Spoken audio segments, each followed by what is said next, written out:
know when you're ready. I'm recording. Get a good lit hair. These are fuzzy. Okay, there we go. Baruch atah Adonai Eloheinu melech haolam asher kiddushanu b'mitzvotov v'tzivanu lahavlik ner shel Chanukah. Amen. Baruch atah Adonai Eloheinu melech haolam she'asa nisim lavoteinu bayamim hahem b'zman hazeh. Amen.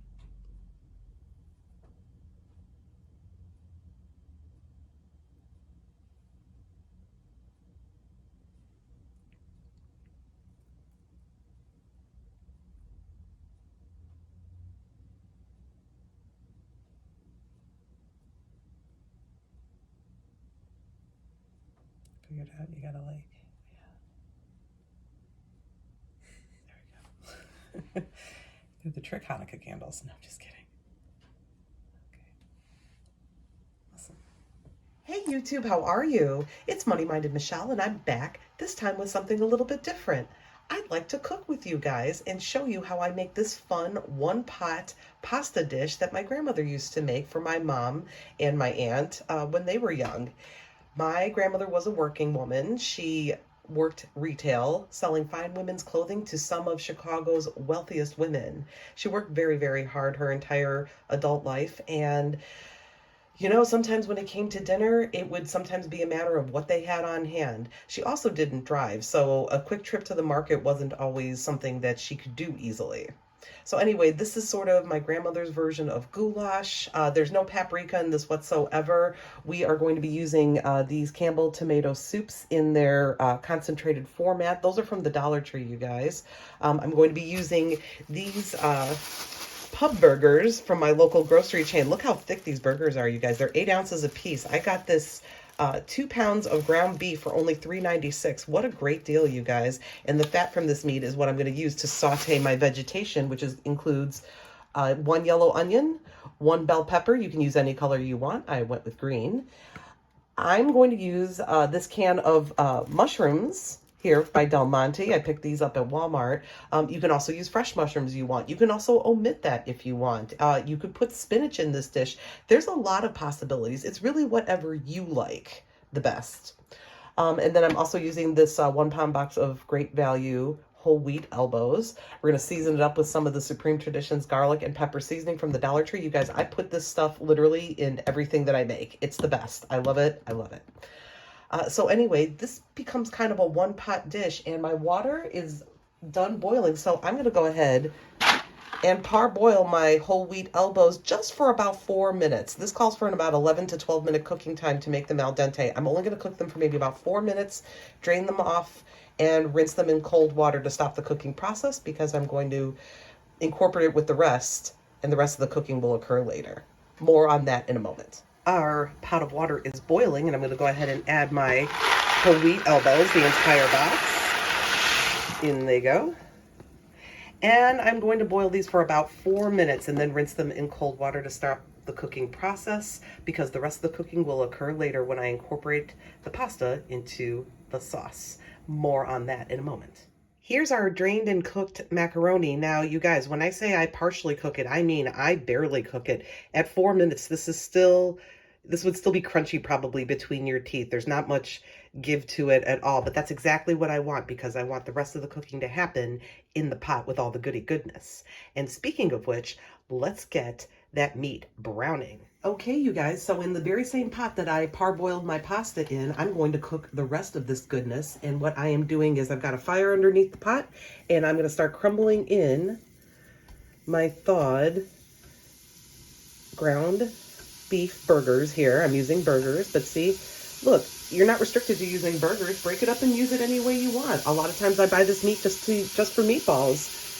It's really very versatile. You can do whatever you want. And I'm not doing anything big, and I'm also not breaking it into tiny chunks because in a moment I'm going to use my favorite tool from the Dollar Tree, the meat masher, to chop up and get this meat ground down. I'm just breaking it up a little bit just to Give it a little start. There we go. And one more burger. We've got 2 pounds of meat going in. You guys, you can make this with just 1 pound of meat. You could, I suppose, make this meatless if you want. Just put in a bunch of vegetables and saute a bunch of seasoned vegetables. It's really anything you want. You can use ground turkey. That would be excellent in here. I use ground turkey in a lot of different applications. There we go. Meat is in. We'll do a quick rinse of my hands over here off camera. Oh yeah. Can't you just smell what's going on here? Let's get a little bit of seasoning going down. Now, I use this garlic and pepper seasoning from the Dollar Tree. I love this stuff, but I don't go too heavy-handed because it is quite salty. But that is 2 pounds of meat, and we want to make sure that it's well seasoned in layers. I'm also going to add from Dollar Tree some garlic powder from Supreme Tradition. Of course, if you have fresh garlic, feel free to use that. And although I'm also going to add an onion to this, I'm going to add a little onion powder because that amps up everything. Also from Supreme Tradition. There we go. And now we mash. I love this tool, you guys. This is the best $1.25 you will ever spend. Do not go any place else but the Dollar Tree for your meat mashers. This also comes in a gray color. I bought this one a while ago. I believe you can still get it in the black.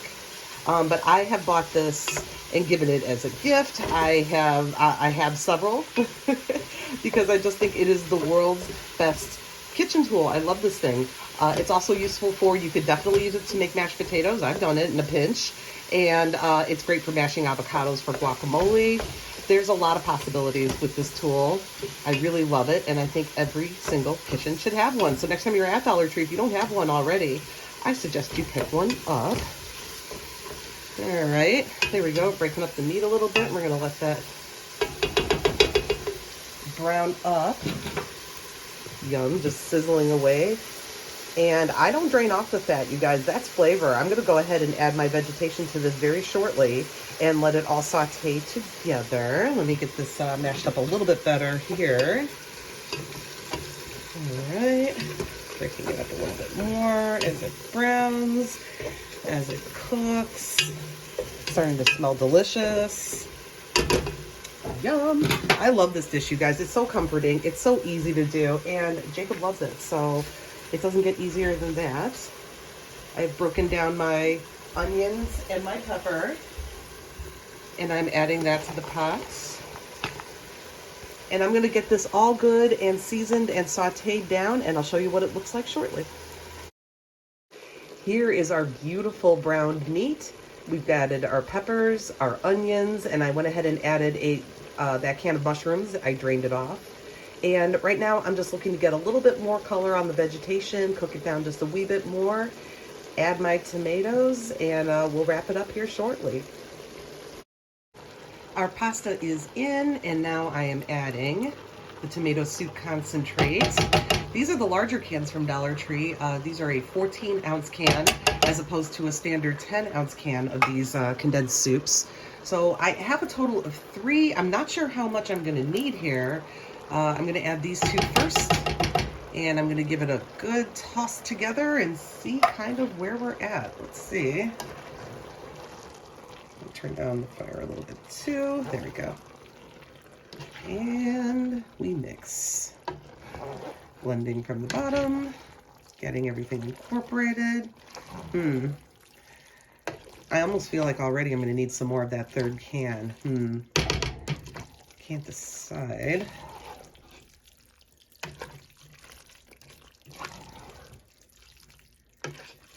Oh my, this looks good already. Oh, I can't decide, you guys. You know what? I'm going to let it cook down a little bit more, and if it needs a little bit more of the tomato goodness, I will add it. But I'm just going to let this simmer, and I will show you what our finished product looks like. And here we are, guys, our finished product. It is delicious, you guys. This is just a hug in a Royal Norfolk by Dollar Tree mug. I suggest you guys make this. You can certainly tweak it any way you want. Put whatever vegetables you like. You can reduce the amount of meat. I've made this with as little as 1 pound of meat. You don't need to. I just have a protein loving kid who really wants the extra meat. So that's why I did this. We're going to eat off this for the next few days. I'm super excited because dinner is served. Thank you all so much for watching. Take care, and I bid you peace.